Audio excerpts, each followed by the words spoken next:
Senator Joe Manchin met privately yesterday with progressive lawmakers Bernie Sanders and Pramila Jayapal separately on President Biden's spending bill. The West Virginia senator is a key holdout on the social spending bill that is still being negotiated.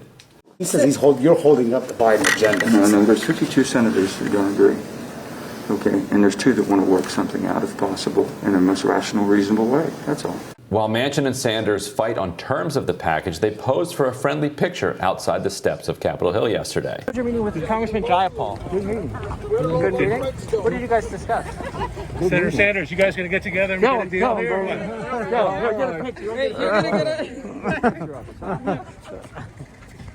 We're talking. All right, we're talking. So that was a interesting photo op there.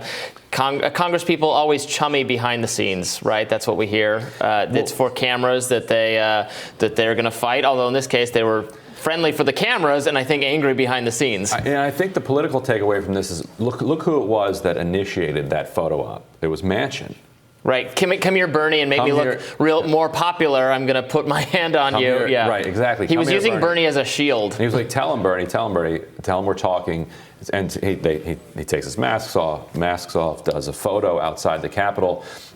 Pressure works. So Bernie Sanders published an op-ed in the West Virginia Gazette, and people are like, look, what are you doing? Nobody cares about this socialist from Vermont and West Virginia. No, people do care. Like this stuff matters. It raises the salience of the issue in people's minds back at home. And so now, all of a sudden now you see Joe Manchin in public wanting to be associated with being in dialogue with Bernie Sanders. That is a change from where we've been before. Plus a 2-hour meeting with Pramila Jayapal, the chair of the Congressional Progressive Caucus. That's a long time for the two of them to be talking through their differences. I wasn't able to get any details about the meeting itself, but was told that it went well, that people feel good coming out of it, that progress is being made. In response to criticism from Sanders and other progressives about his $1.5 trillion ceiling for the social spending bill, Manchin balked that he didn't want the U.S. to become an entitlement society. Let's take a look. I've been very clear when it comes to who we are as a society, who we are as a nation, and why we are still the hope of the world. I don't believe that we should turn our society into an entitlement society. I think that we should still be a compassionate, rewarding society. I think that fares best for all of us. But compassion means taking care of those who can't take care of themselves, whether they're young, whether they've had some type of a challenge in life, whether it be mental or physical. Those are responsibilities that we have, and we can all meet those responsibilities. And I feel very strongly about that.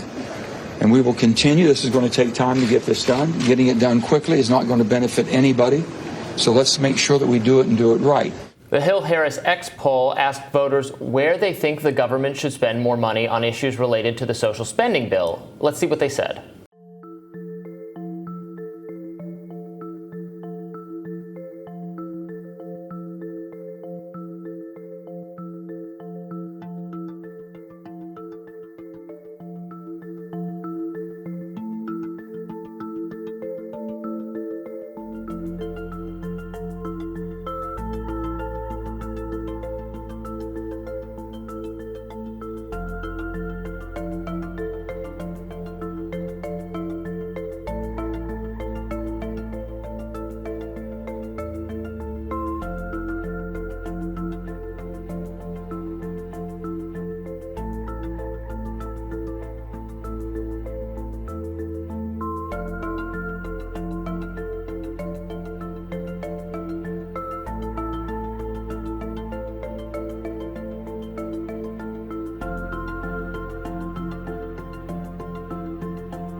The poll found a majority of voters want more spending on healthcare and education.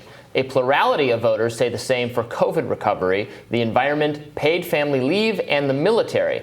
However, a plurality of voters said they want less spending on unemployment benefits and student loan forgiveness. Ryan, what's your read on these numbers? I mean, that's right. Like that's my understanding of where the public is.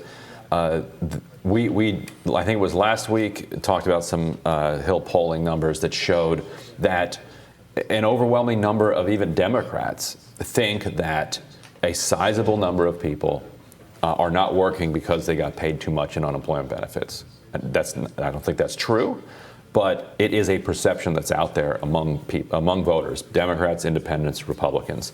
That's just the reality of it. The fact that this deep into this reinvestment in our economy, you still have people that are this heavily supportive of spending on climate and on jobs coming from COVID recovery, education, childcare, et cetera, is, I think, positive for Democrats. What did you make of it? Yeah, I mean, it's well in line with what we find. I mean, people I think, are willing to help out in these very difficult times in the midst of a pandemic where you were told you shouldn't work. We don't want you to work. I mean, the government shut down the economy. It shut down businesses. So there were a lot of people who were not working because that's what you were supposed to do.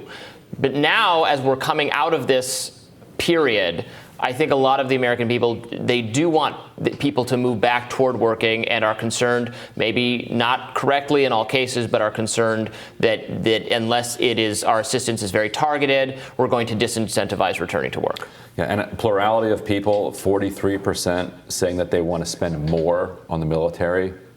Deeply disturbing. Yeah, I don't want to spend more on literally anything, but certainly not the military.